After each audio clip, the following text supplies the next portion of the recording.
مسلم شریف میں آگے الفاظ ہیں کہ سیدنا ابو ہریرہ کہتے ہیں کہ حضرت عمر فاروق رضی اللہ تعالیٰ عنہ مجھ سے کہا کرتے تھے کہ مجھے اپنی زندگی میں کبھی بھی نبی علیہ السلام کی طرف سے عمارت کا شوق پیدا نہیں ہوا. یعنی وہ کہتے تھے میری ایک یعنی زندگی میں جو عمارت والا معاملہ ہے میں اس سے دور ہی بھاگتا ہوں. آپ کو پتہ ہے نا حضرت ابوبکر کا بھی جب یہ مشورہ شروع کیا تو حضرت عمر نے سب سے پہلے کہا کہ جی مجھے تو ہم معافی رکھیں, باقیوں میں سے کوئی مشورہ کر لے, میں جو بھی مسلمان راضی ہو جائیں گے. حضرت ابوبکر نے بھی سب سے مشورہ کیا, حضرت عمر سے نہیں کیا. اور سب سے مشورہ کیا کیا کہ اس کو کر دوں, تو سب نے کہا ٹھیک ہے. جب اناؤنسمنٹ کی تو حضرت عمر نے کہا کہ آپ نے مجھ سے مشورہ, ان کا مجھے پتا تھا تم نے تو ماننا ہی نہیں ہے, بس اب اس کو مسلمانوں کے مشورے کو قبول کرو. تو حضرت عمر کی ایک طبیعت میں ایک عاجزی والا معاملہ تھا, اور آپ دیکھ لیں کہ یہی عاجزی ہے جو ان کو ایمان کی طرف لے آئی ہے. نبی علیہ السلام کی ترمذی میں دعا ہے نا, اے اللہ عمر ابن حشام اور عمر ابن خطاب میں سے ایک کو اسلام کی دولت دے. ابو جہل کو کیوں نہیں ملی؟ میں آپ کو ایک ہی فرق, ایک ہی بندے کی زبانی بتا دیتا ہوں. حضرت عبداللہ ابن مسعود کہتے ہیں, صحیح بخاری میں آتا ہے کہ جب اس مرنے کے قریب تھا, جو دو بچوں نے اس کو قتل کر کے نیچے گرایا, بھی اس کی رمت باقی تھی, تو میں اس کی جب گردن کاٹنے کے لیے اس کے سینے پہ چڑھا تو مجھے کہنے لگا کہ تم ایک یعنی کم ذات کے آدمی نے ایک بہت بڑی سواری کے اوپر سوار ہوا ہے اور میری گردن کو نیچے سے کاٹنا تاکہ سردار کی گردن نظر آئے. یہ اکڑ آخری وقت میں بھی نہیں جانی ہے, ٹھیک ہے جی. اور دوسری طرف آپ حضرت عمر فاروق رضی اللہ تعالیٰ عنہ کو دیکھیں کہ بلال حبشی کو کہہ رہے ہیں, صحیح بخاری میں حدیث ہے کہ ابو بکر ہمارے سید ہیں جنہوں نے ہمارے سید بلال کو آزاد کروایا. عرب کے بنو عدی کا سردار ایک حبشی کو, یہ آپ امیجن ہی نہیں کر سکتے آج کہ خاندانی وہاں پہ نظام, قریش تو اپنے برابر کسی کو سمجھتے نہیں تھے, سیدنا بلال کہتے. اور ایک دفعہ جب ابو جہل پٹائی کر رہا تھا عبداللہ ابن مسعود کی, دھکا مار کے چلا گیا. یہ سب کچھ عمر سیریز میں فلمایا قطر والا. تو وہ اب وہ نیچے گرے پڑے ہوئے ہیں, حضرت عمر وہاں سے گزرے ہوتے ہیں, ابھی اسلام نہیں قبول کیا. تو وہ ہاتھ پکڑ کے اسے اٹھاتے ہیں, تو عبداللہ بن مسعود کی زبان سے نکل جاتا ہے کہ واللہ تم ان دونوں میں سے بہتر.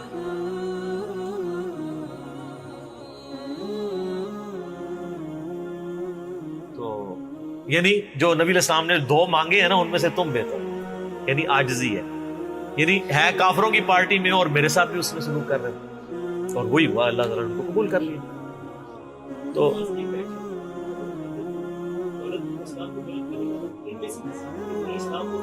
ہاں یہ بھی, یہ دو علیحدہ حدیث ہیں, دو علیحدہ, ترمذی میں دونوں روایتیں.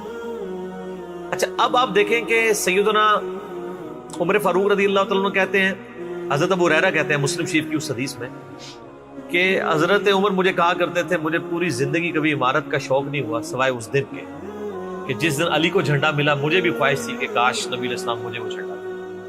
یہ حضرت علی کے لیے بہت بڑی فضیلت ہے اس حوالے سے کہ سیدنا عمر ان پر رشک کرتے تھے. باقی ایک سنن کبریٰ البیہقی میں من گھڑت روایت ہے کہ حضرت عمر کہا کرتے تھے, وہ جو ایک بڑی مشہور بیان کر رہے ہوتے ہیں کہ جی وہ ستاروں کے برابر کس کی نیکی ہیں. حضرت عائشہ نے پوچھا ان کا بھی تیرے باپ کی ہیں, تو حضرت عمر کی ہیں, تو پوچھا کہ میرے باپ کی, ان کا بھی, ان کی تو ایک نیکی جو ہے وہ غار ثور کی سب پہ بھاری ہے. اس حدیث کو شیخ البانی نے, شیخ زبیل زئی صاحب نے, دونوں نے لکھا ہے یہ موضوع حدیث ہے, وضع کی گئی حدیث ہے, لیکن یہ ہمارے مسلمانوں کے بچے کو یاد ہے. جعلی حدیث ہے, ضعیف نہیں سر, گھڑی ہوئی حدیث ہے. اور جو مسلم شریف کی حدیث تھی وہ ہم نے آگے ایکسپلور کیا کہ حضرت عمر کہتے تھے مجھے علی پر رشک کہ مجھے وہ جھنڈا نہیں ملا اور علی کو ملا. دوسری طرف سیدنا علی بھی سیدنا عمر سے بڑی محبت کرتے ہیں. ہاں,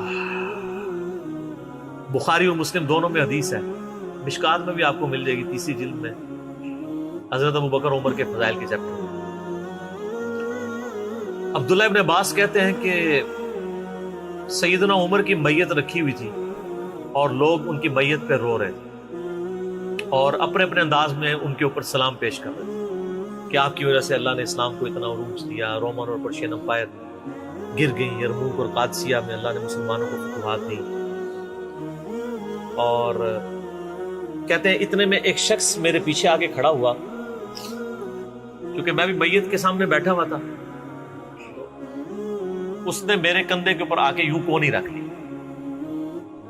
اور اس نے سیدنا عمر کی میت کو مخاطب کر کے کہا کہ اللہ تجھ پہ رحم کرے اے عمر ابن خطاب، میں نے اللہ کے محبوب صلی اللہ علیہ وآلہ وسلم سے بارہا سنا تھا کہ میں ابو بکر اور عمر فلاں جگہ گئے، میں ابو بکر اور عمر داخل ہوئے، میں ابو بکر اور عمر نکلے، مجھے امید تھی کہ تم اپنے ان دو ساتھیوں کے ساتھ جا کے ملو گے۔ کون سے دو ساتھی؟ سیدنا ابو بکر اور سیدنا محمد رسول اللہ صلی اللہ علیہ وآلہ وسلم۔ اور اللہ کی قسم اس روئے ارض پہ تم وہ شخص تھے کہ مجھے خواہش ہے کہ میں تمہارے اعمال کے ساتھ اللہ کے حضور پیش ہوں۔ ظاہر ہے اتنا بڑا عروج سر، انسانی تاریخ کا سب سے بڑا ریولوشن نبی علیہ السلام کا، اس کی ایپیکس سیدنا عمر کے دور میں ہوئی ہے، اور یہ اللہ کا معجزہ ہے۔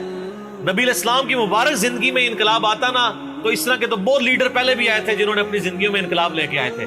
یہ معجزہ یہ تھا کہ وہ شخص دنیا سے چلا گیا، ہزاروں اس کے ماننے والے مرتد ہو گئے عرب قبائل، اور چند مخلص ساتھی ساتھ ہیں، اس کے باوجود اللہ نے رومن اور پرشین امپائر الٹوا دیے۔ کتنا بڑا معجزہ ہے۔ اگر نبی علیہ السلام اپنی مبارک زندگی میں کر جاتے، وہ تو سکندر اعظم بھی کر گیا، بعد میں چنگیز خان نے بھی کیا، بڑے بڑے لیڈر آئے۔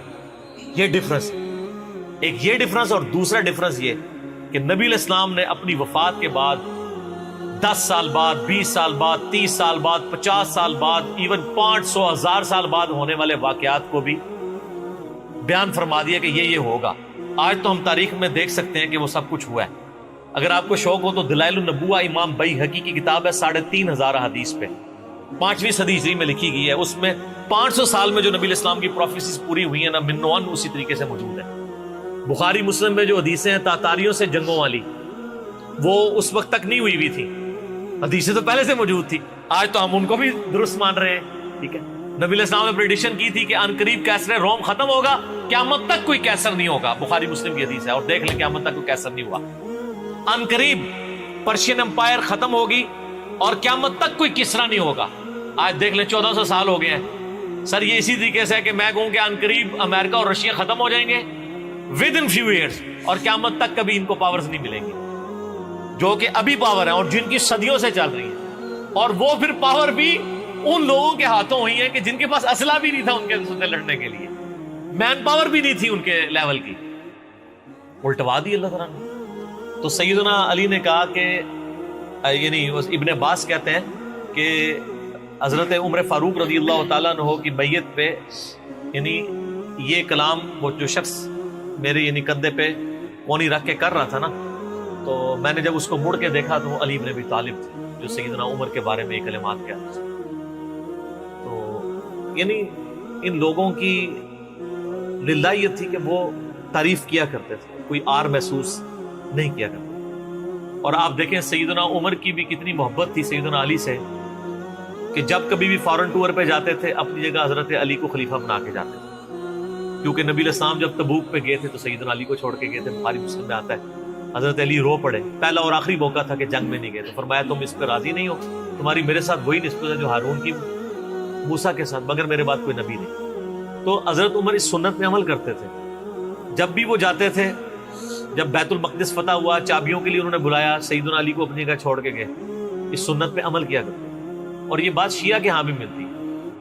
میری ایک شیعہ عالم کے ساتھ ایک دفعہ بحث ہوئی، 2011-12 کی بات ہے، تو مجھے کہنے لگے کہ حضرت عمر جو ہے نا حضرت علی کو خلیفہ بنانے میں مخلص نہیں تھے، اسی لیے انہوں نے 6 رکنی کمیٹی بنائی، ان کو چاہیے تھا ڈائریکٹ حضرت عمر حضرت علی کو نامزد کرتے۔ تو میں نے کہا اس کے پیچھے ریزن کیا ہے، وہ تو حضرت عمر نے خود بتائی ہے، بخاری مسلم دونوں میں حدیث ہے۔ ابن عمر کہتے ہیں جب حضرت عمر کو زخم لگا اور اب ہمیں یقین ہو گیا کہ وہ جانور نہیں ہوں گے، کھاتے تھے تو انتڑیاں کٹ چکی تھی، یہیں سے وہ سب کچھ نکل جاتا تھا، تو ہم نے عرض کیا کہ اپنا خلیفہ کسی کو نامزد کر دیں۔ تو انہوں نے کہا اگر میں اپنا خلیفہ کسی کو نامزد کرتا ہوں تو میں اس کی سنت پہ عمل کرتا ہوں جو مجھ سے بہتر ہے، ابو بکر، اور اگر میں نہیں کرتا تو میں اس کی سنت پہ عمل کروں گا جو ان سے بھی بہتر ہے، یعنی رسول اللہ صلی اللہ علیہ وسلم۔ ابن عمر کہتے ہیں جب میں نے حضرت عمر کی یہ بات سنی نا تو مجھے سمجھ آ گئی کہ اب حضرت عمر کسی کو نہیں بنائیں گے، کیونکہ وہ ہمیشہ ہر معاملے میں نبی علیہ السلام کی سنت کو پرائورٹی دیتے تھے. اور وہی ہوا کہ انہوں نے کہا کہ میں 6 رکنی کمیٹی بنا رہا ہوں. بخاری کے اور مسلم کے الفاظ ہیں کہ میں اپنے بعد اس امر خلافت میں ان 6 بندوں سے زیادہ کسی کو اہل نہیں سمجھتا جن سے رسول اللہ صلی اللہ علیہ وآلہ وسلم اپنی وفات تک راضی رہے. اور فرمایا علی، عثمان، طلحہ، زبیر، عبد الرحمن بن عوف، سعد بن ابی وقاص. اچھا یہ کون ہے؟ عشرہ مبشرہ ہیں. عشرہ مبشرہ میں سے یہ 6 بندے باقی تھے اور ایک 7واں بھی تھا. اس کا نام اس نے لیا کہ ان کا بہنوئی تھا، سعید ابن زید. وہ تو معاویہ کے دور میں جا کے فوت ہوئے ہیں نا. سعید ابن زید تو بہت بعد میں فوت ہوئے. اور اسی بخاری میں الفاظ ہیں کہ عبداللہ بن عمر کو مشورے میں ضرور شامل کرنا لیکن اس کو کوئی خلیفہ نہ چنے. اور کہا کہ سعد ابن ابی وقاص پہ اگر تم متفق ہو جاؤ تو اسے خلیفہ چن لینا، اور میری اس بات کو دلیل نہ بنانا کہ میں نے اسے معزول کیا تھا پرشین امپائر کی گورنری سے. کہیں ایسا نہ ہو کہ تم اس پہ متفق اور کہو کہ اس کو تو عمر نے اتارا ہوا تھا، این ادھر رہنے دو. اس 62F لگ گئی ہے. یہ 62F ہے ہی جعلی چیز ہے. اسلام میں کوئی 62F نہیں ہے. اسلام میں یہ نہیں ہے کہ آپ کو مطلب موت کے غرغرے تک توبہ قبول ہے. آپ ایک بندے کے ساتھ معاملہ ہو جاتا ہے اور وہ توبہ طائب ہو جاتا ہے تو بس ٹھیک ہے. وہ تا حیات نائل کوئی نہیں ہوتا. اسلام میں کوئی تا حیات نہیں ہے. اللہ تعالیٰ کے ساتھ گستاخی کرنے والے کے لیے بھی جامعہ ترمذی میں حدیث ہے کہ موت کے غرغرے تک جو ہے وہ توبہ کا دروازہ کھلا ہوا ہے، موت کے غرغرے سے پہلے. تو 62F نہ لگا دینا اس پہ. وہ ایک معاملہ تھا، وہ حضرت عمر کسی کو 4 سال زیادہ گورنر رہنے نہیں دیتے تھے، انہوں نے ان کو ہٹا دیا. تو یعنی ان لوگوں کی یہ للہیت ہوا کرتی. تو میں نے اس کو کہا کہ دیکھو کہ یہ وجہ تھی کہ انہوں نے نبی الاسلام کی سنت پہ عمل کیا کہ میں ان 6 بندوں سے نبی الاسلام راضی تھے، میں اس کمیٹی بناؤں گا. میں اور اس میں الفاظ ہیں بخاری مسلم میں کہ میں زندگی بھر تمہارا بوجھ اٹھاتا رہا، اپنے مرنے کے بعد تمہارا بوجھ نہیں اٹھاؤں گا، تم خود اپنا خلیفہ چن لینا ان 6 میں سے. یعنی میں کسی کو نامینیٹ نہیں کروں گا. دوسرا میں نے اس شیعہ عالم سے یہ بات کی کہ حضرت عمر اتنے بڑے رسک کے اوپر تھے کہ جس نے پوری دنیا کو الٹ دیا ہے، اور وہ چند بندے لے کے رومن اور پرشین امپائر کا وزٹ کر رہا ہے. کوئی بھی قافلہ ان پہ حملہ کر کے ان کو شہید کر سکتا تھا. اور اگر خدا نہ خواستہ اس دوران وہ شہید ہو جاتے تو حضرت علی آٹومیٹکلی خلیفہ ہوتے کیونکہ ان کو چھوڑ کے گئے ہوئے تھے. یہ ان کا اخلاص تھا. پھر سیدنا عمر نے حضرت علی کو چیف جسٹس لگایا ہوا تھا حجاز کا. چیف جسٹس آج کل نہیں سنبھالا جا رہا، اور اس زمانے میں جب اسلام کا دور دورہ ہو، عدل کا نظام ہو، اور تینوں جو زہد کے امام تھے نا حضرت عمر نے ان کو چیف جسٹس لگایا تھا. رومن امپائر گری، اصحاب صفہ میں سے ابو درداء کو لگایا، سب سے غریب ترین صحابی. یہ ان کا کرائٹیریا تھا. ابو سفیان، بڑے بڑے لوگ جو اینڈ پہ مسلمان ہوئے، یہ لائنیں بنا کے کھڑے رہتے تھے. حضرت عمر ان کو نہیں ملتے تھے جب تک باقیوں سے فارغ نہ ہو جائے. وہ کہتے تھے ہم سردار. ان کا نہیں، تم اسلام میں بعد میں آئے ہو. اور وہ مہاجرین کے وظیفے اور اصحاب بدر کے وظیفے انہوں نے باقیوں سے ڈبل لگائے ہوئے تھے کہ انہوں نے برے وقت میں اسلام کا ساتھ. اور پرشین امپائر گری، عبداللہ ابن مسعود، زہد ترین صحابی، زہد کے امام، ان کو وہاں پہ چیف جسٹس لگایا. اور حجاز کے اندر سیدنا علی کو لگایا. اور اس سے بھی بڑھ کے سیدنا علی ابن ابی طالب کی ایک بیٹی ہے ام کلثوم، سیدہ فاطمہ سے ان کا رشتہ مانگا سیدنا عمر کہ میرا اہل بیت رسول کے ساتھ رشتہ بنا. صحیح بخاری میں بھی اس کا ذکر اشارتاً موجود ہے ام کلثوم کا. شیعہ اور سنی دونوں کے ہاں ان کی کتابیں تو مانتی ہیں، بابے نہ مانے تو علیحدہ بات ہے. کتابوں میں موجود ہے کہ سیدنا عمر فاروق کی بیوی تھی ام کلثوم، اور سلام اللہ علیہا. اس کی وجہ سے یعنی انہوں نے ایک فخر محسوس کیا کہ میرا اہل بیت کے ساتھ ایک رشتہ داری والا معاملہ ہوتا ہے. تو سیدنا عمر اس طرح کے معاملات کے اندر اہل بیت کے ساتھ بہت حسن سلوک والا معاملہ کیا کرتے ہیں. اگرچہ ان کی طبیعت میں سختی ضرور تھی لیکن جو دین کے معاملے میں تھی وہ ساری سختی اپنی ذات کے معاملے میں نہیں ہوا کرتی. صحیح مسلم میں ایک حدیث ہے، اسی پہ میں کنکلوڈ کرتا ہوں کہ سیدنا عمر نے ایک خواب دیکھا کہ مجھے ایک مرغے نے خواب میں ٹھونگے ماری. انہوں نے پھر اگلے دن خطبہ دیا. انہوں نے کہا کہ میں نے خواب میں دیکھا ہے کہ اس طرح مجھے ایک مرغ نے چونچے ماری ہیں خواب کے اندر. میں نے اس کی تعبیر یہ کی ہے کہ عنقریب مجھے قتل کر دیا، اور اگر بائی چانس اچانک میں مار دیا جاؤں، یہ تو کسی کو نہیں پتا تھا کہ وہ ایک تقریباً 3-4 دن تک زخمی حالت میں ہوش میں رہیں گے. اچانک بھی تو مر سکتے تھے اگر گردن اتر جاتی. اگر میں اچانک مار دیا جاؤں تو تم اس امر خلافت کو ان 6 بندوں سے باہر نہ جانے دینا. صحیح مسلم میں ان 6 بندوں کے نام نہیں ہیں، لیکن بخاری میں وہ نام بھی ہیں: سیدنا علی، عثمان، طلحہ، زبیر، عبد الرحمن بن عوف اور سعد بن ابی وقاص. اور انہوں نے کنسنسس کے ساتھ پھر بعد میں سیدنا علی اور عثمان ہی بچ گئے تھے، ان میں ٹائی پڑ گئی تھی تو الٹیمیٹلی پھر حضرت عثمان کو چن لیا گیا. تو اگر میں اچانک مار دیا جاؤں تو ان 6 بندوں سے باہر کسی کو خلیفہ نہ چننا.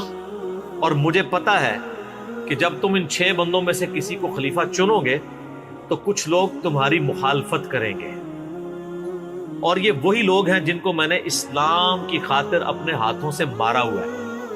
یعنی وہ لوگ جو بالکل اینڈ پہ مسلمان ہوئے ہیں، جن سے ہم نے غزوہ بدر، خندق، احد لڑی ہوئی ہے. اب یہ اینڈ پہ مسلمان ہوئے ہیں، چونکہ وہاں پہ بھی انہوں نے حکمرانی دیکھی ہوئی ہے، تو یہاں پہ بھی ان کی خواہش یہ ہوگی کہ ان میں سے کسی کو خلیفہ چنا جائے. تو جب تم دیکھو کہ ایسے لوگ اس خلافت کے دشمن ہیں، ان 6 میں سے کسی بندے کی خلافت کی مخالفت کر رہے ہیں، تو تم سمجھ لینا کہ یہ لوگ اللہ کے دشمن، اور دوسرے الفاظ تو بڑے سخت ہیں، کافر ہیں.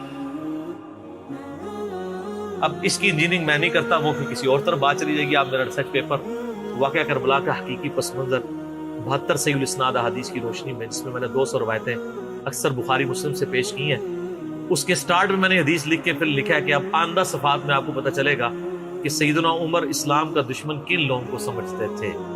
اور یہی الفاظ صحیح بخاری میں عبداللہ بن عمر نے بھی استعمال کیے تھے. کس کے بارے میں کیے تھے وہ ہمارا اب ریسرچ پیپر. ٹھیک ہے.